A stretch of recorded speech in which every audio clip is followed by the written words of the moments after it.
آئیے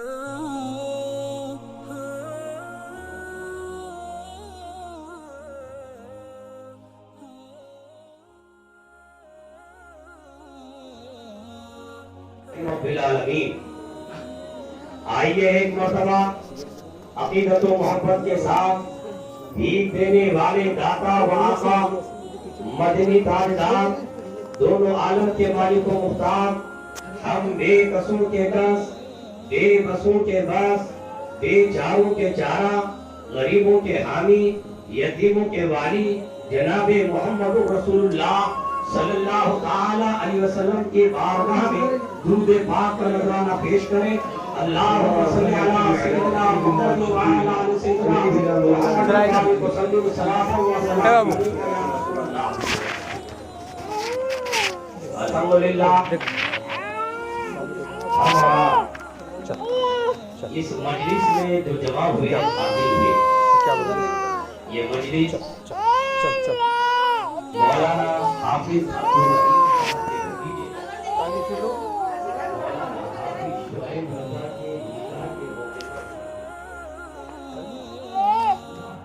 ایک جان سے انسان خواہ اپنی خوشی کی مجلس ہو یا غم کا ماحول ہے، انسان کو چاہیے کہ اپنی ہر مجلس میں زندگی کے ہر موڑ پر انسان صحیح معنوں کے اندر اپنے اندر خدا کا اگر ڈر پیدا کر لیتا ہے، خشیت الہی خوف خدا ہمارے دل کے اندر پیدا ہو جائے تو یقین جانیے ہمارا کوئی قدم شریعت کے خلاف اٹھتا ہوا نظر نہیں آئے گا. ہم اگر اپنی مجلسوں میں خوف خدا خشیت الہی کا مظاہرہ کرے تو یقین جانیے ہماری مجلسوں کے اندر خیر و برکت کا نزول ہوگا. خداوند قدوس فرماتا یا ایھا الناس اتقوا ربکم الذی خلقکم من نفس واحدہ، اے لوگوں ڈرو اپنے اس پروردگار سے جس نے تم کو ایک جان سے پیدا فرمایا. آج کائنات کا جو وجود نظر آ رہا ہے، آج جو دنیا آباد نظر آ رہی ہے، اس تمام دنیا کو اللہ تعالیٰ نے جو آباد فرمایا یہ حضرت آدم علیہ السلام کے ذریعے ایک جان سے پوری کائنات کو اللہ نے وجود بخشا. پروردگار عالم نے جب حضرت آدم علیہ السلام کے پیدا کرنے کا ارادہ فرمایا، خداوند قدوس نے حضرت جبرائیل علیہ السلام سے فرمایا اے جبرائیل زمین پر جاؤ اور ہر قسم کی سفید، کالی، سرخ، میٹھی، کھاری، نرم، شدید ہر قسم کی ایک مٹھی مٹی لے کر آؤ. حضرت جبرائیل علیہ السلام زمین پر تشریف لائے. اس زمین دھرتی سے مٹی اٹھانے کا ارادہ کیا. زمین نے سبب پوچھا معاملہ کیا ہے. حضرت جبرائیل علیہ السلام نے پورا معاملہ بیان کیا. زمین تڑپ اٹھی اور کہنے لگی میں خدا کی پناہ مانگتی ہوں، مجھ سے مٹی لے کر انسان بنایا جائے اور انسان کا ایک طبقہ گناہوں کو کرنے کے بعد، جرائم کو کرنے کے بعد جہنم میں جائے. میں خدا کی پناہ پکڑتی ہوں. حضرت جبرائیل علیہ السلام کی خدمت میں زمین گریہ اوزاری کرنے لگی، عاجزی کرنے لگی. حضرت جبرائیل علیہ السلام خالی ہاتھ واپس آئے اور خدا کی بارگاہ میں حضرت جبرائیل عرض کرتے پروردگار زمین نے تیرے عزت کی پناہ مانگی. اے مولا میں نے تیرے عظمت، تیرے عزت کے ادب کی وجہ سے دھرتی سے زمین سے مٹی نہیں اٹھایا، خالی ہاتھ واپس آیا. پروردگار عالم نے پھر حضرت اسرافیل علیہ السلام کو، ان کے بعد حضرت میکائیل علیہ السلام کو بھیجا. ان حضرات سے بھی زمین نے وہی کہا جو حضرت جبرائیل علیہ السلام سے کہا تھا. ان حضرات کے سامنے بھی زمین عاجزی انکساری کرنے لگی. حضرت اسرافیل، حضرت میکائیل بھی خالی ہاتھ واپس ہوئے. خدا کی بارگاہ میں وہی معاملہ بیان کیا جو معاملہ حضرت جبرائیل علیہ السلام نے بیان کیا تھا. پھر اللہ تعالیٰ نے ملک الموت حضرت اسرائیل علیہ السلام کو بھیجا. آپ نے جب مٹی اٹھانا چاہا، زمین ان کے سامنے بھی گریہ اوزاری کرنے لگی، عاجزی کرنے لگی. لیکن حضرت اسرائیل علیہ السلام نے کہا میں تیری گریہ اوزاری تیری عاجزی میں نہیں آؤں گا، میں تو ہر حال میں اللہ کی اطاعت اور فرما برداری کو انجام دوں گا۔ ایک مٹھی حضرت اسرائیل علیہ الصلوۃ والتسلیم نے اس زمین سے اٹھایا، خدا کی بارگاہ میں لے کر حاضر ہوئے۔ اللہ تعالیٰ نے حضرت اسرائیل سے فرمایا اس مٹی کو وہاں پر رکھو جہاں آج کھانے کعبہ ہے۔ اور حضرت اسرائیل علیہ الصلوۃ والتسلیم نے زمین سے مٹی اٹھایا تھا۔ یہی وجہ ہے کہ اس مٹی کو زمین میں واپس کرنے کی ذمہ داری بھی حضرت اسرائیل کے سپرد کی گئی، اور لوگوں کی روحوں کو قبض کرنا۔ اللہ تعالیٰ نے حضرت اسرائیل علیہ الصلوۃ والتسلیم سے فرمایا اسرائیل اس مٹی کو وہاں پر رکھو جہاں کھانے کعبہ ہے۔ مٹی وہاں پر رکھی گئی۔ پروردگار عالم نے فرشتوں کو حکم فرمایا مختلف پانیوں کے ذریعے اس مٹی کا گارا بنایا جائے۔ چنانچہ اس مٹی پر 40 دن تک بارش کا پانی نازل ہوتا رہا۔ 39 دن رنج و غم کا پانی برسا، ایک دن خوشی مسرت کا پانی برسا۔ یہی وجہ ہے کہ انسان کو اپنی دنیا کی زندگی میں رنج اور غم زیادہ ہوتے ہیں، خوشی مسرت کم ہوتی ہے۔ یہ پانی برسانے کے بعد مختلف ہواؤں کے ذریعے اس گائے کو سکھایا گیا، اور ایسا سکھایا گیا کہ وہ کھنکھنانے لگا۔ قرآن فرماتا سلسال کالفخار۔ پھر اللہ تعالیٰ نے فرشتوں سے فرمایا اس گائے کو مکہ مکرمہ طائف کے بیچ میں وادی نعمان عرفات کے قریب اس گائے کو رکھو۔ فرشتوں نے اس جگہ پر گائے کو رکھا۔ پروردگار عالم نے اپنے دست قدرت کے ذریعے حضرت آدم علیہ الصلوۃ والتسلیم کا خالق مجسمہ بنایا، اور اللہ تعالیٰ نے حضرت آدم علیہ الصلوۃ والتسلیم کی شکل و صورت بنائی۔ فرشتے حاضر ہوئے، اور خوبصورت صورت دیکھنے کے بعد اس طرح کا کوئی مجسمہ اس سے پہلے فرشتوں نے نہیں دیکھا تھا۔ حضرت آدم علیہ الصلوۃ والتسلیم کے خالق کے ارد گرد فرشتے چکر لگانے لگے۔ ابلیس کو بھی اس اعلان کا پتہ چلا، وہ بھی حاضر ہوا، اور حاضر ہونے کے بعد فرشتوں سے کہنے لگا اے فرشتوں اس میں کیا تعجب کی بات؟ یہ ایک ایسا مجسمہ ہے، اگر یہ بھوکا رہے تو کمزوری کی وجہ سے گر جائے، اگر شکم سیر ہو جائے تو چل نہ سکے، اس کے اندر کوئی خاص بات نظر نہیں آ رہی ہے۔ ابلیس کہنے لگا ہاں اس کے بائیں طرف ایک کوٹری نظر آ رہی ہے، یعنی دل، شاید یہی لطف ربانی کا ذریعہ اور سبب ہو۔ کہ حضرت آدم علیہ الصلوۃ والتسلیم کا جب مجسمہ قائم تیار ہوا، پروردگار عالم نے حضرت آدم علیہ الصلوۃ والتسلیم کی شکل و صورت تیار کی۔ حضرت آدم علیہ الصلوۃ والتسلیم کے مجسمے کے اندر جب روح کو جانے کا حکم دیا گیا، روح حضرت آدم علیہ الصلوۃ والتسلیم کے خالق کے قریب پہنچی۔ اندر مجسمے کے اندر اندھیرا تاریکی دیکھنے کے بعد روح رک گئی۔ اسی وقت نور مصطفیٰ صلی اللہ علیہ وسلم حضرت آدم علیہ الصلوۃ والتسلیم کے پیشانی مبارک میں امانت کے طور پر رکھا گیا۔ اس نور مصطفیٰ سے حضرت آدم علیہ الصلوۃ والتسلیم کا پورا مجسمہ جگمگانے لگا، روشن منور ہو گیا۔ نعرہ تکبیر، نعرہ رسالت، یا رسول اللہ، زندہ باد، علماء اہل سنت، زندہ باد، نعرہ تکبیر، نعرہ رسالت۔ نور مصطفیٰ صلی اللہ تعالی علیہ وسلم سے حضرت آدم علیہ الصلوۃ والتسلیم کا مجسمہ روشن منور ہو گیا۔ اب تاریکی دور ہوئی، روح کی وحشت گھبراہٹ بھی دور ہوئی۔ نور مصطفیٰ کے ذریعے جب مجسمہ روشن منور ہوا، روح حضرت آدم علیہ الصلوۃ والتسلیم کے مجسمے قالی میں داخل ہونے لگی۔ جب سر کے اندر روح آئی، حضرت آدم علیہ الصلوۃ والتسلیم کو چھینک آئی۔ آپ نے کہا الحمدللہ۔ خدا نے فرمایا یرحمک اللہ۔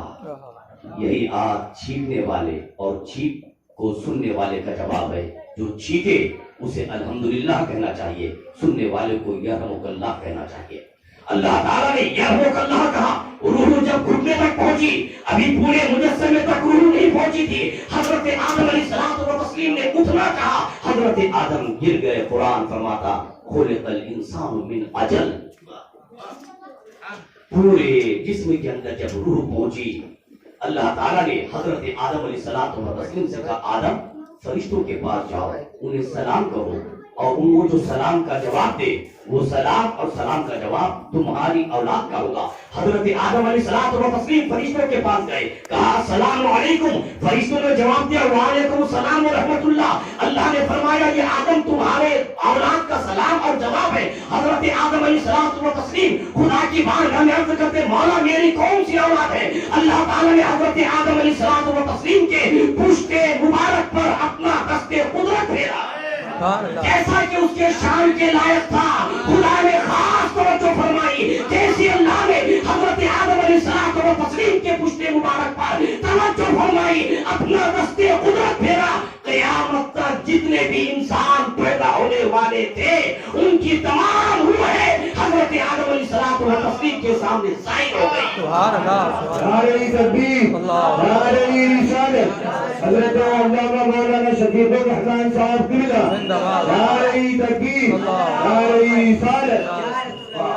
قیامت تک جتنے بھی انسان پیدا ہونے والے تھے حضرت آدم علیہ السلام و تسلیم نے تمام انسانوں کی روح کو دیکھا، اس میں کافر بھی ہے، مومن بھی ہے، منافق بھی ہے، عام بھی ہے، خاص بھی ہے، اولیاء بھی ہے، انبیاء بھی ہے، اقطاب بھی ہے، ابدال بھی ہے، اقواس بھی ہے۔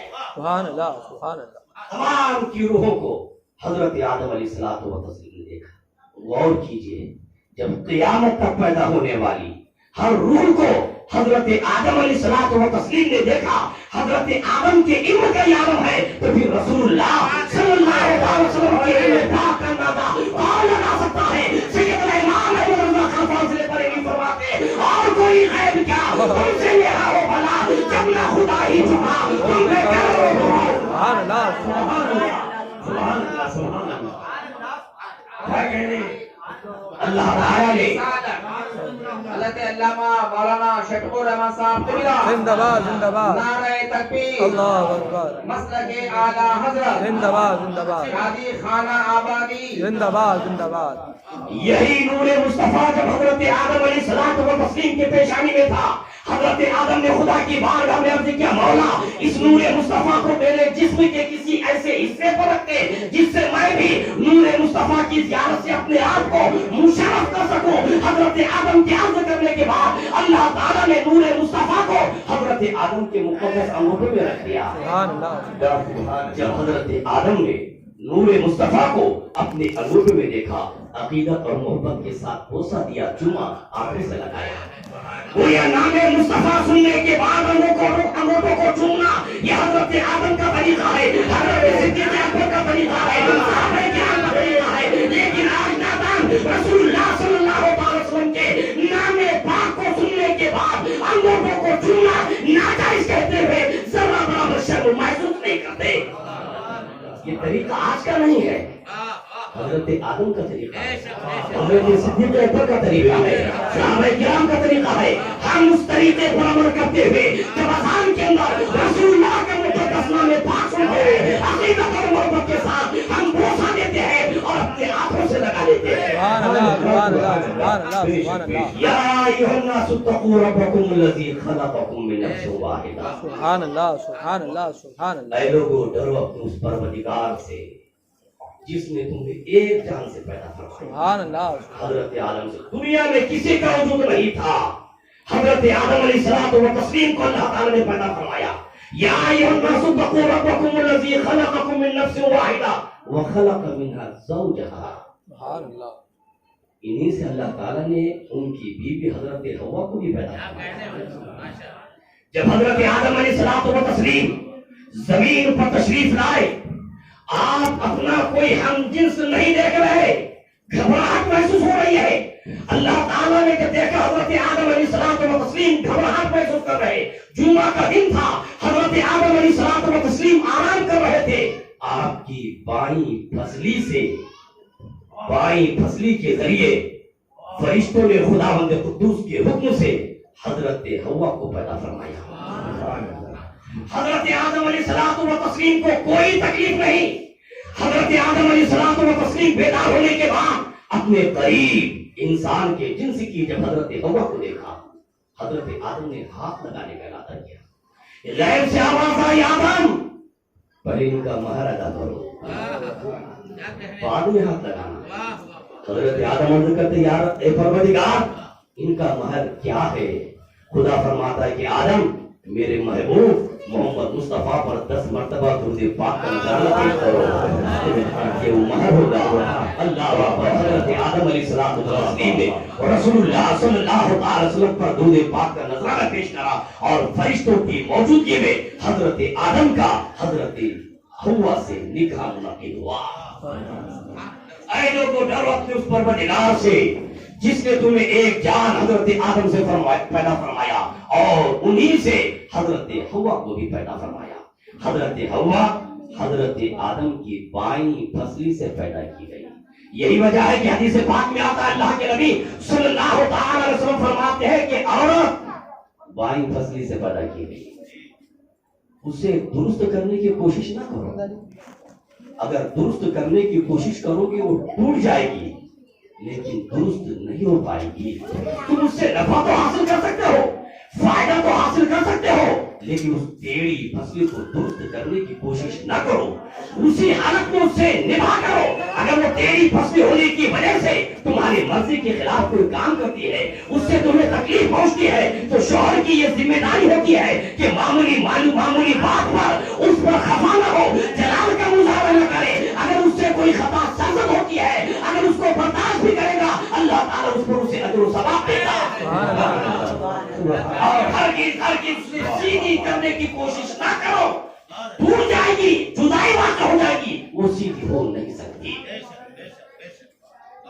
بخاری شریف کی حدیث پاک ہے، اخبرنی حمید بن حمید الطویل انه سمع انس بن مالک یقول جاء ثلاثة رهط الى بيوت ازواج النبي صلى الله عليه وسلم يسألون عن عبادة النبي صلى الله عليه وسلم فلما أخبروا كأنهم تقالوها فقالوا أين نحن من النبي صلى الله عليه وسلم قد غفر الله له ما تقدم من ذنبه وما تأخر أما آتوا فقال أنا أصلي الليل أبدا وقال آخر أنا أصوم ولا أفطر وقال آخر أنا أعتزل النساء فلا أتزوج النساء فجاءهم رسول الله صلى الله عليه وسلم إليه فقال أنتم الذين قلتم كذا وكذا أما والله إني لا أخشاكم لله وأتقاكم له ولكني أصوم وأفطر وأصلي وأرقد وأعتزل النساء وأتزوج النساء فمن رغب عن سنتي فليس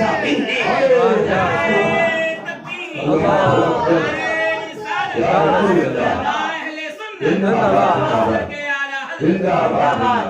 حضرت حمید بن حمید کہتے ہیں میں نے حضرت انس رضی اللہ تعالیٰ عنہ کو فرماتے ہوئے سنا 3 شخص رسول اللہ صلی اللہ علیہ وسلم کے ازواج مطہرات کے پاس آپ کے آستانے پر حاضر ہوئے، رسول اللہ صلی اللہ علیہ وسلم کی عبادت کو پوچھنے لگے۔ جب ان آنے والے 3 لوگوں کو رسول اللہ صلی اللہ علیہ وسلم کی عبادت کے بارے میں بیان کیا گیا تو ایسا محسوس ہو رہا تھا وہ رسول اللہ صلی اللہ علیہ وسلم کی عبادت کو کم سمجھ رہے تھے، لیکن ساتھ ہی ساتھ انہوں نے سننے کے بعد یہ بھی کہا ہم کہاں اور رسول اللہ کہاں۔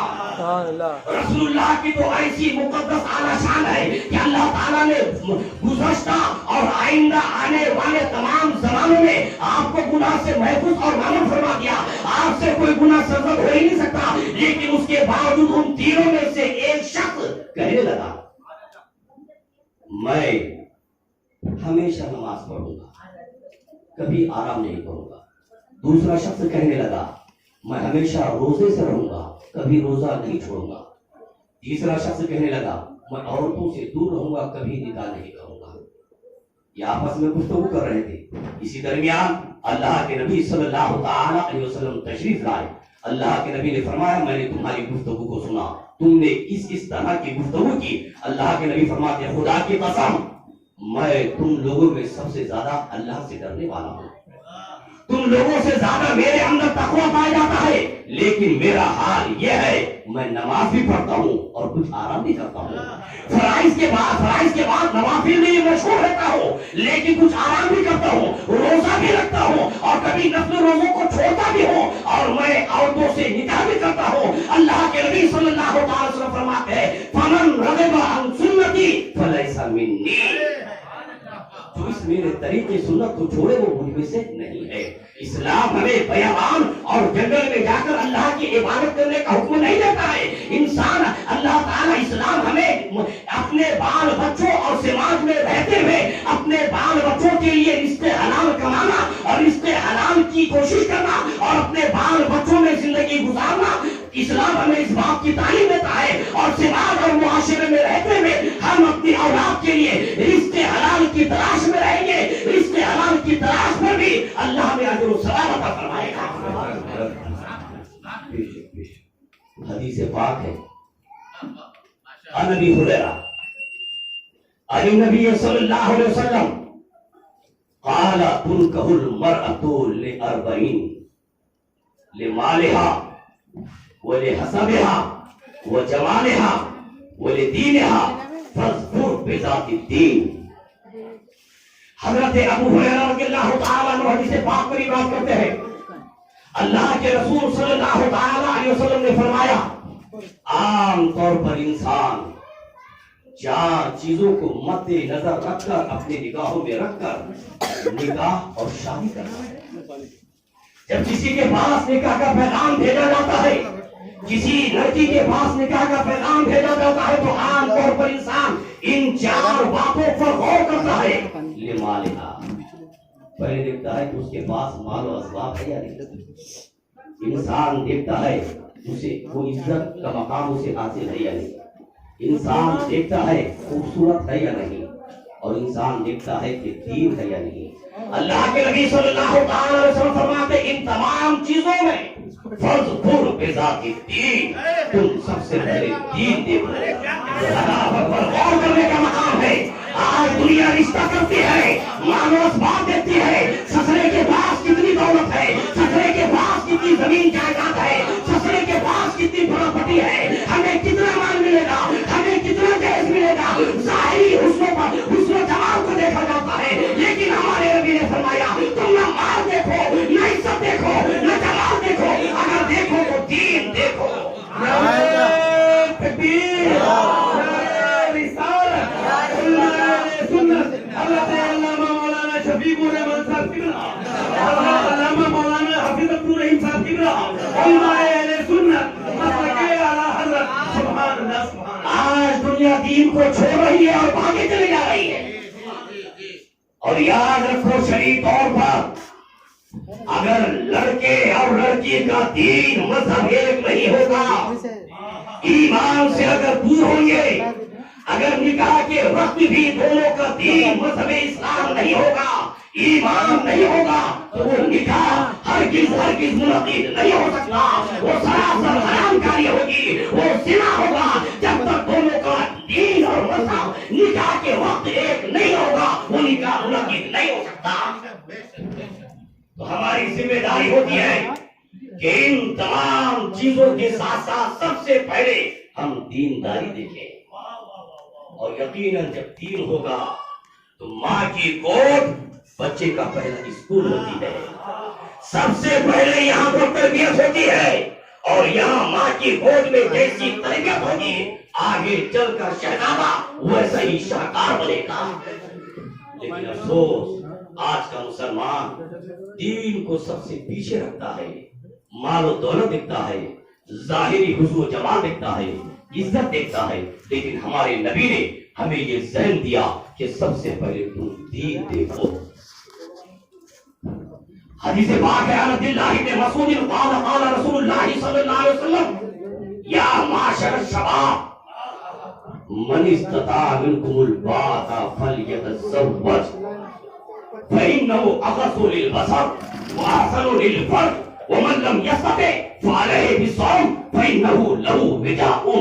سبحان اللہ۔ حضرت عبداللہ بن مسعود رضی اللہ تعالیٰ عنہ حدیث پاک کو روایت کرتے ہیں، اللہ کے رسول صلی اللہ تعالیٰ علیہ وسلم نے ارشاد فرمایا یا معاشر الشباب، اے نوجوانوں، من استطاع منکم الباءۃ فلیتزوج، تم میں سے جو نکاح کی استطاعت رکھے اسے چاہیے کہ وہ نکاح کرے۔ نکاح کی استطاعت ہر طرح سے ہونے کے بعد نکاح کے انجام دینے میں تاخیر نہ کرے۔ تم میں سے جو بھی نکاح کرنے کی استطاعت طاقت و قوت رکھتا ہے اللہ کے نبی فرماتے ہیں اسے چاہیے کہ وہ نکاح کر دے. انسان جب نکاح کرتا ہے اللہ کے نبی فرماتے ہیں فَإِنَّهُ أَغَضُّ لِلْبَصَرِ اسے انسان کی نگاہ محفوظ ہو جاتی ہے. ہم آزاد نہیں ہیں, ہم اپنی نگاہوں کو آزاد نہیں کر سکتے. اگر ہم نے اپنی نگاہ کا غلط استعمال کیا, اگر ہم نے اپنی نگاہ کو کسی پر غلط طریقے سے ڈالا, اس کی عند اللہ ہم سے گرفت ہوگی, ہم سے پوچھ ہوگی اور ہم گناہگار ہوں گے. نبی فرماتے انسان جب نکاح کرتا ہے تو اس کی نگاہیں محفوظ ہو جاتی ہے. نگاہوں کے اندر حیا کا شرمندگی کا مادہ پیدا ہو جاتا ہے. نبی فرماتے الحیاء شعبۃ من الایمان, حیا ایمان کا ایک حصہ ہے. انسان جب نکاح کرتا ہے جہاں اس کی نگاہ محفوظ ہو جاتی ہے, شرمگاہی محفوظ ہو جاتی ہے, وہ بدکاری اور گناہوں سے محفوظ ہو جاتا ہے. رسول اللہ صلی اللہ علیہ وسلم فرماتے ہیں جس کے اندر استطاعت ہو وہ نکاح کرنے میں تاخیر نہ کرے, نکاح کر لے. نبی کائنات فرماتے ہیں ومن لم یستطع علیہ, اور جس کے اندر طاقت اور قوت نہیں ہے نبی فرماتے ہیں فعلیہ الصوم, اسے چاہیے کہ وہ روزہ رکھے. انسان جب روزہ رکھے گا روزے کی برکت سے گناہوں سے محفوظ ہو جائے گا. انسان جب روزہ رکھے گا روزے کی برکت سے جرائم سے محفوظ اور معمول ہو جائے گا. حدیث پاک ہے عن عبد اللہ بن عمر قال قال رسول اللہ صلی اللہ علیہ وسلم الدنیا کلها متاع وخیر متاع الدنیا المرأة الصالحہ. حضرت عبداللہ ابن عمر رضی اللہ تعالیٰ عنہ فرماتے ہیں الدنیا کلها متاع, دنیا کی تمام چیزیں برتنے کی استعمال کرنے کی چیزیں ہیں. اللہ کے نبی صلی اللہ تعالیٰ علیہ وسلم فرماتے ہیں اور دنیا کی تمام چیزوں میں سب سے بہتر, سب سے خیر, سب سے اچھی چیز المرأة الصالحہ, نیک عورت ہے. نیک عورت ہوتی ہے گھر کو بسا دیتی ہے, اور جو نیکی سے اسلام سے دور ہوتی ہے, جس کے دل میں اللہ اس کے رسول کا خوف اور خشیت نہیں ہوتی ہے, نہیں ہوتا ہے, وہ گھر کو اجاڑ دیتی ہے. اللہ کے نبی صلی اللہ تعالی وسلم نے فرمایا بہترین دنیا کی بہترین چیز المرأة الصالحہ, نیک عورت ہے. حدیث پاک ہے عن زید بن ثابت عن نبی صلی اللہ تعالی علیہ وسلم قال ما ترکت بعدی فتنة علی الرجال من النساء. اللہ کے نبی صلی اللہ تعالی علیہ وسلم فرماتے ہیں کہ میں نے اپنے بعد مردوں کے لیے عورتوں سے بڑا کوئی فتنہ نہیں چھوڑا. عورت انسان کے لیے ایک آزمائش ہے, فتنہ ہے. اسلام نے فطری انسان کے اندر فطری طور پر عورت کی طرف میلان کی طبیعت رکھتی گئی ہے, اور اس کے بعد اسلام نے حلال طریقے بھی بتایا, حرام طریقے بھی بتایا, اور حلال اور حرام طریقے بتانے کے بعد اب انسان کی یہ ذمہ داری ہوتی ہے کہ آیا وہ حلال طریقہ استعمال کرتا ہے یا حرام طریقہ استعمال کرتا ہے. گویا یہ عورت انسان کے لیے آزمائش کا ذریعہ ہے, انسان کے لیے امتحان اور سمجھنے کا ذریعہ ہے. اسلام نے حلال اور حرام طریقوں کو واضح کر دیا. اب انسان کی ذمہ داری ہوتی ہے حرام طریقوں سے اپنے آپ کو بچائے اور حلال طریقوں کو اپنائے. عورت انسان کے لیے آزمائش ہے. عورت کے کچھ حقوق مقرر کیے گئے ہیں. اب انسان نے نکاح کیا, نکاح کرنے کے بعد اس کے لیے آزمائش ہے آیا اپنی عورت کے ساتھ صحیح طریقے سے حقوق ادا کرتا ہے یا نہیں کرتا. اللہ اس کے رسول نے عورت کے جو حقوق متعین فرمائے ہیں ان حقوق کو پورے طریقے سے انجام دیتا ہے یا نہیں دیتا ہے. اگر پورے طریقے سے حقوق کو ادا کرے گا من جانب اللہ اجر و ثواب کا مستحق ہوگا. اگر پورے طریقے سے عورت کے حقوق کو ادا نہیں کرتا ہے ان اللہ اس کی گرفت, اس کی پکڑ ہوگی. گویا عورت مرد کے لیے آزمائش ہے, فتنہ ہے. ساتھ ہی ساتھ مرد کے لیے آزمائش یہ بھی ہے کہ انسان شوہر مرد آیا عورت کے ہر جائز ناجائز باتوں کو مانتا ہے یا نہیں مانتا ہے. کہیں ایسا تو نہیں کہ عورت کے غلط محبت میں مشغول ہو کر اس کی ایسی خواہشوں اور ایسی باتوں کو انجام دے رہا ہے جس کی وجہ سے اللہ اس کے رسول کی نافرمانی لازم آ رہی ہے. یقیناً عورت کے ساتھ اچھا سلوک کیا جائے گا، لیکن عورت کی وہ بات نہیں مانی جائے گی جو شریعت کے خلاف ہو.